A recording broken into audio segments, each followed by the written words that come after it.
तैयारी के दौरान से ही मैं एक एवरेज स्टूडेंट था और 10वीं 12वीं या चाहे ग्रेजुएशन हो, मेरे मार्क्स एकदम एवरेज स्टूडेंट की तरह थे। कॉलेज में तो मेरे मार्क्स बहुत ज्यादा कम थे, एटलीस्ट 40% के साथ मैं कॉलेज में पास हुआ हूँ। तो मैं बोलना उसमें फेल भी हो गया था। वो दिन था दोस्तों जब मैं बहुत रोया था कि अब मैं प्रीलिम्स में मेरे से नहीं हो रहा है, तो आगे मैं आगे बढ़ पाऊंगा या नहीं बढ़ पाऊंगा, क्योंकि कहीं ना कहीं मैं ग्रोथ कर रहा था, मेंस दे रहा था। उससे पहले मैंने इंटरव्यू दिया था 2020 में, लेकिन इंटरव्यू से आने के बाद अचानक जब आप फेल हुए थे प्रीलिम्स में, तो आप पूरे टूट जाते हो। आपके पास कोई ऑप्शन नहीं रहता। मेरे पास 2 ऑप्शन थे। नमस्कार दोस्तों, मेरा नाम अभिषेक जायसवाल है। मेरा डिस्ट्रिक्ट बिलासपुर है और मैं सहायक संचालक के पद पे सीजीपीएससी में चयनित हुआ हूँ। सीजीपीएससी 2023 में मेरी रैंक 24th रैंक है। इससे पहले भी मैंने सीजीपीएससी के 5-6 अटेम्प्ट दिए, फिर मेरा चयन नहीं हो सका था और इस बार मुझे फाइनल 24 रैंक के साथ एक सेकेंड क्लास पोस्ट मिल गई।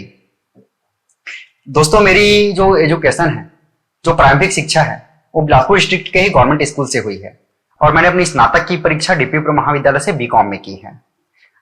तैयारी के दौरान से ही मैं एक एवरेज स्टूडेंट था और 10वीं 12वीं या चाहे ग्रेजुएशन हो, मेरे मार्क्स एकदम एवरेज स्टूडेंट की तरह थे। कॉलेज में तो मेरे मार्क्स बहुत ज्यादा कम थे, एटलीस्ट 40% के साथ मैं कॉलेज में पास हुआ हूँ। तो मैं बोलना चाहता हूँ कि और फैमिली बैकग्राउंड में मेरा ऐसा नहीं था कि बहुत मजबूत हो। मेरे पिताजी किसान थे और मेरी माता गृहिणी थी। ना कोई घर में गवर्नमेंट जॉब वाला था, ना कोई गाइडेंस था कि जो मुझे बता सकता है कि आपको इस फील्ड में आगे जाना है, ऐसा करना है। तैयारी के दौरान मेरा टारगेट था कि मैं बीकॉम लेक करूं और सीए की तैयारी करूं, लेकिन रिसोर्सेस उतने नहीं होने से और या फिर एजुकेशनल बैकग्राउंड उतना मजबूत नहीं होने से मैं उस क्षेत्र में आगे नहीं बढ़ पाया। लेकिन एक प्लस पॉइंट ये भी था कि जिस हॉस्टल में मैं रहता था, जहां मैंने कॉलेज कर रहा था, तो वहां से बहुत सारे भैया ऐसे थे जो गवर्नमेंट एग्जाम की तैयारी कर रहे थे और उनका चयन भी हो रहा था, चाहे वो फूड इंस्पेक्टर हो, पटवारी हो, सब एग्जाम में लगभग उनका चयन हुआ था। तो मैंने उनकी जर्नी देखी थी कि उन्होंने कितनी मेहनत की है और किस तरीके से मेहनत की है। इसी के साथ मैं अपनी जर्नी भी आपके साथ साझा करना चाहूंगा। ग्रेजुएशन के बाद मेरे पास एक ही ऑप्शन था कि मैं गवर्नमेंट एग्जाम की तैयारी करूं, क्योंकि मैंने वही देखा था। और गवर्नमेंट एग्जाम की तैयारी करने के लिए मस्ट होती है आपको एक बैकग्राउंड क्लियर होना चाहिए और आपके कोचिंग के थ्रू या सेल्फ स्टडी के थ्रू आप उस एग्जाम के पैटर्न को समझिए। क्योंकि मेरा टारगेट सीजीपीएससी था प्रारंभ से ही, तो मैंने सीजीपीएससी के सिलेबस से ही स्टार्ट किया था और स्टार्टिंग में 1 साल मैंने बहुत अच्छे से तैयारी की। अच्छे से तैयारी करते करते मैं टेस्ट भी दिए, राज्य स्तरीय टेस्ट दिलाया था और उसमें मुझे अच्छी रैंक भी लगी, स्कॉलरशिप भी मिली। साथ में व्यापम की एग्जाम हुई थी एडीओ की, उसमें मेरी रैंक अच्छी लगी और फाइनली मेरी जॉब लग गई थी व्यापम में। लेकिन कहीं ना कहीं मैं अपने आप से संतुष्ट नहीं था, क्योंकि मैं जहां जाना चाहता था, जो मेरा लक्ष्य था, वो मुझे कहीं ना कहीं ये बोल रहा था कि मुझे यहाँ रुकना नहीं है, आगे बढ़ना है। इसी के साथ मैंने तैयारी चालू की और इसके बाद असली संघर्ष मेरा चालू होता है। यहाँ तक ऐसा था कि ज्यादा संघर्ष नहीं देखा था मैंने। 22 साल की उम्र में मेरी जॉब लग गई थी और घर वाले खुश थे, घर वाले संतुष्ट थे, क्योंकि बेटे की जॉब लग गई, घर में पहला सरकारी नौकरी वाला था, तो घर वाले ऑलरेडी सेटिस्फाइड थे। लेकिन मैं भी कहीं ना कहीं थोड़ा सेटिस्फाइड हो चुका था। लेकिन जब मैं अपने सीनियर्स को देखता था, अपने ऑफिसर्स को देखता था, तो मुझे लगता था कि मैं भी आगे बढ़ सकता हूँ। और मेरी जो डिजायर थी, जो आगे बढ़ने की भूख थी, वो उसी ने मुझे फिर से इस फील्ड में आगे लाया। जॉब के साथ तैयारी थोड़ी मुश्किल थी, लेकिन मेरे पास दूसरा ऑप्शन भी नहीं था। अगर मुझे आगे बढ़ना है तो जॉब को मैनेज करके चलना पड़ेगा। मैं लगातार तैयारी करते रहा और इस बीच मैंने 4-5 अटेम्प्ट दिए और प्रीलिम्स मेरा हो रहा था। प्रीलिम्स के लिए मेरी स्ट्रेटजी यही रहती थी कि मैं डिस्ट्रैक्शन से दूर रहूं। मैं एटलीस्ट एग्जाम के टाइम में फोन भी बंद कर देता, छोटा फोन चलाता था मैं, ताकि बस मेरी ऑफिस में बात हो पाए और व्हाट्सएप देख सकूं मैं। और दूसरे में सारी सोशल मीडिया मेरे अकाउंट बंद थे और मैं फैमिली फंक्शन भी अटेंड नहीं करता था। ऑफिस से टाइम निकाल के मुझे रोज 4 घंटे पढ़ने हैं, ऑफिस जाने से पहले मॉर्निंग में 2 घंटे पढ़ने हैं। और जो भी घर में है, तो मेरे घर वालों का सपोर्ट बहुत ज्यादा था कि तू पढ़, हम यहाँ संभाल लेंगे। तो मैं बोलना चाहूंगा कि जो सक्सेस होती है, जर्नी होती है, एक एस्पिरेंट के अकेले की नहीं होती है, घर वालों की भी होती है। घर वाला अगर आपके साथ है तो आप आगे बढ़ेंगे। मेरे पिताजी ने मुझे तैयारी के दौरान बहुत सपोर्ट किया। उनका ऐसा था कि तुम तैयारी करो, हम पीछे खड़े हैं, तुमको जो जरूरत होगी हम फुलफिल करेंगे। और साथ में ऑफिस वालों का भी बहुत योगदान था कि जिन्होंने मुझे एग्जाम के टाइम मुझे कुछ दिन की छुट्टी भी दी कि आप तैयारी कर सको। यही जर्नी थी मेरी। और एग्जाम बारे में आपसे साझा करना चाहूंगा कि मैंने क्या अप्स डाउन देखे। फाइनली हम देखते हैं कि एग्जाम का जो पैटर्न है सीजीपीएससी का, वो थोड़ा सा वास्ट है, जहाँ बहुत सारे सब्जेक्ट्स होते हैं। आपकी हर सब्जेक्ट में कमांड होनी चाहिए और आपको प्रॉपर टाइम ही देना है, क्योंकि आप उस स्टूडेंट से फाइट कर रहे हो जो लाइब्रेरी में बैठ के 12-13 घंटे पढ़ रहे हैं, और आपको जॉब के साथ पढ़नी है, आपके पास 5-6 घंटे ही हैं, दूसरी चीज आपके पास उतने रिसोर्स नहीं है, तो आप कैसे करोगे। मेरे साथ भी यही दिक्कत थी। तो मैंने अपने तैयारी के दौरान देखा कि अगर मैं कंटिन्यू 5-5-6 घंटे पढ़ता हूँ और एग्जाम टाइम में मैं फोकस करके 10-12 घंटे खींचता हूँ, अगर उसमें मेरी ईमानदारी है और मेहनत है, मैं जरूर फाइट कर सकता हूँ। तो मेरे साथ 2-3 दोस्त ऐसे बने जो पढ़ने में बहुत अच्छे थे, उन्होंने प्रॉपर मुझे नोट्स प्रोवाइड कराए, मेरे साथ डिस्कशन किया। उसमें से 1-2 दोस्त मेरे जॉब वाले भी थे, तो उनको मैंने देखा था कि उन्होंने कैसे तैयारी की और जॉब के साथ कैसे टाइम मैनेजमेंट करते हैं और कैसे एग्जाम फाइट करते हैं। बार बार फेल होने के बाद 4-5 अटेम्प्ट मैंने प्रीलिम्स दिए थे और 4 अटेम्प्ट में प्रीलिम्स फेल हो चुका था। 2022 तक मेरे पास कोई जॉब नहीं थी, केवल मैं रेडियो की जॉब ही कर रहा था जो पिछले 5 साल से कर रहा था मैं। तो बार बार फेल होने के बाद ही मुझे लगता था कि अब होगा या नहीं होगा। बीच में कोविड का दौर आया 2 साल, जब लगा कि एग्जाम ही नहीं हो रहे थे, राज्य में आरक्षण का पेच फंसा तो एग्जाम रुक गए थे, तो अनिश्चितताएं बहुत सारी थी। और 2022 का में जो सीजीपीसी 21 वाला जो प्रीलिम्स हुआ था उसमें फेल भी हो गया था। वो दिन था दोस्तों जब मैं बहुत रोया था कि अब मैं प्रीलिम्स में मेरे से नहीं हो रहा है, तो आगे मैं आगे बढ़ पाऊंगा या नहीं बढ़ पाऊंगा, क्योंकि कहीं ना कहीं मैं ग्रोथ कर रहा था, मेंस दे रहा था। उससे पहले मैंने इंटरव्यू दिया था 2020 में, लेकिन इंटरव्यू से आने के बाद अचानक जब आप फेल हुए थे प्रीलिम्स में, तो आप पूरे टूट जाते हो, आपके पास कोई ऑप्शन नहीं रहता। मेरे पास 2 ऑप्शन थे, या मैं जॉब ज्वाइन करके अपनी लाइफ आगे बढ़ाऊं या फिर जॉब के साथ तैयारी करूं। तो मैंने सोचा, मैंने 2 दिन तो बहुत रोया, बहुत परेशान था। घर वालों ने फिर सपोर्ट किया कि तू कर सकता है, विश्वास दिखाया कि तू कर लेगा। मेरे अंदर भी थोड़ी इच्छा थी। मैं मानता हूं कि क्षमताएं भिन्न भिन्न नहीं होती, इच्छाएं भिन्न भिन्न होती है। जब आप इच्छा प्रबल है तो आप फाइट कर लोगे। मैंने बोला मैं ये अटेम्प्ट और अच्छे से दूंगा और इस बार मैं फुल प्रूफ दूंगा, ताकि मेरा प्रीलिम्स भी ना रुके, मेंस भी ना रुके और इंटरव्यू भी ना रुके। मेरे को तीनों तीर में एक साथ निशाने लगाने थे, तीनों तीर से निशाने लगाने थे अपने लक्ष्य पे। मैंने एक लॉन्ग वे में तैयारी चालू की, 1.5 साल का प्लान बनाया और मैंने प्रीलिम्स मेंस इंटीग्रेटेड तैयारी चालू की। मुझे काटना था 26 नवंबर तक, क्योंकि मुझे पता थी कि जिस दिन नोटिफिकेशन आएगा उस दिन से मेरी एनर्जी अलग रहेगी।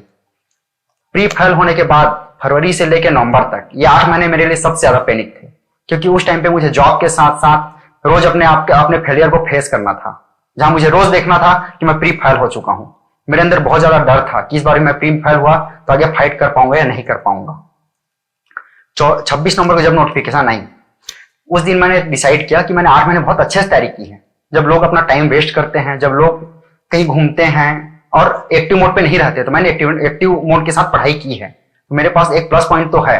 अब इधर मैं अपनी कैपेसिटी बढ़ा के अगर मैं उसको 7-8 घंटे भी करता हूं तो मैं लोगों को फाइट दे सकता हूं। इसका 26 नवंबर से लेके मैंने केवल प्रीलिम्स 13 फरवरी तक का टारगेट बनाया प्रीलिम्स के लिए, और प्रीलिम्स पे जूझ गया कि मुझे किसी भी हाल में प्रीलिम्स निकालनी है। प्रीलिम्स का मैंने ऐसा प्लान बनाया कि मैं जो कॉमन नोट्स है वो तो मैं पढ़ूंगा ही, साथ ही साथ टेस्ट भी, जितने टेस्ट हो सकते हैं मैं टेस्ट दूंगा, जितने रिसोर्स बुक है मैं उनको ही फॉलो करूंगा, ताकि मेरे फेल होने के चांसेस कम ही हो जाए। और हुआ ये कि अगर प्रीलिम्स का कट ऑफ गया 90 मार्क्स, तो मेरे मार्क्स आ रहे थे 107 मार्क्स, तो मेरा क्लियर था कि मेरा प्रीलिम्स तो हो रहा है। प्रीलिम्स के जस्ट नेक्स्ट डे से ही मेरा क्लियर हो गया था कि मेरा प्रीलिम्स हो रहा है। दोस्तों, मेरी स्ट्रेटजी थी कि अब मेंस को मुझे कैरी ऑन करना है, मेरा प्रीलिम्स हो रहा है। मेंस के लिए मैंने 3 मंथ की अप्रोच बनाई थी। 2 महीने मेरे को मेंस अच्छे से पढ़ना है, 1 मंथ में रिवाइज करना है, शॉर्ट नोट्स बनाने हैं, और जो 4 दिन प्रीलिम्स मेंस में हम 7 पेपर देते हैं उसके लिए शॉर्ट नोट्स को रिवाइज कर करके मेरे को आंसर टाइम में कंप्लीट करने हैं।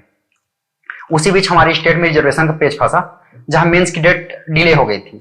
तो मेरे बहुत से सर्कल में दोस्त थे जो अनिश्चितता में थे कि मेंस होगा या नहीं होगा। मैं भी बहुत ज्यादा अनिश्चितता में था कि मेंस हुआ या नहीं हुआ, तो मैं क्या करूंगा। इसलिए मैंने डिसाइड किया कि मुझे पढ़ना ही है, चाहे पेपर हो या ना हो। मुझे अपना जिस दिन पेपर होगा मेरे को 8 पॉइंट तैयार रहना है। मैंने मेंस के लिए लगातार तैयारी करती रही और फाइनली मेंस की डेट आ गई। इस बीच मेरे जो दोस्त थे, धीरज सोनी, अभिषेक मिश्रा, उन्होंने मेरा बहुत साथ दिया और प्रॉपर मेरे साथ डिस्कशन करते रहे कि हमें पॉजिटिव रहना है। इस पॉजिटिव अप्रोच से मैंने मेंस दिया और फाइनली मेंस में मैंने सारे पेपर अच्छे से कंप्लीट किए। कुछ कमियां रह जाती हैं, मुझे भी लगे कि मेरी कुछ कमियां रह गई, लेकिन मेरा जो इस बार का अटेम्प्ट था पिछले लास्ट अटेम्प्ट से बहुत शानदार था और मुझे कहीं कहीं लगता था कि मैं इंटरव्यू में तो जाऊंगा ही। इंटरव्यू में जाने के जो मेरा मोटिव था कि इंटरव्यू में जा ही रहा हूं, इस उद्देश्य से मैंने इंटरव्यू भी तैयारी चालू कर दी और 2 महीने से मैं अपना बायोडाटा, जॉब प्रोफाइल तैयार करने लगा था। इंटरव्यू भी डेट आ गई, मेरा इंटरव्यू भी हो गया और इंटरव्यू में जो बोर्ड मिला उससे मेरा अट्रैक्शन बहुत अच्छा रहा। मुझे इंटरव्यू मार्क्स भी बहुत अच्छे मिले और 6 सितंबर 2023 का वो दिन था जब रिजल्ट आया और मैं घर में था, रात को 11 बजे रिजल्ट आया, तो घर वाले बहुत खुश थे, मैं थोड़ा रो भी दिया खुशी में, घर वाले भी रो रहे थे कि चलो हुआ तो कम से कम, क्योंकि कहीं ना कहीं सेल्फ डाउट के साथ घर लोग भी डाउट था कि इसका होगा कि नहीं होगा, क्योंकि जब आप बार बार फेल होते हो तो आपके अंदर खुद सेल्फ डाउट के साथ आने ही लगता है। साथ ही इससे पहले जब मैं मेन देता था, इंटरव्यू रिजल्ट के लिए वेट करता था, बाहर रहता, दोस्तों के साथ रहता था, इस बार मैं घर में था कि नहीं हुआ तो मैं लोगों को क्या जवाब दूंगा करके, लोग मुझसे क्या पूछेंगे, मैं क्या बोलूंगा।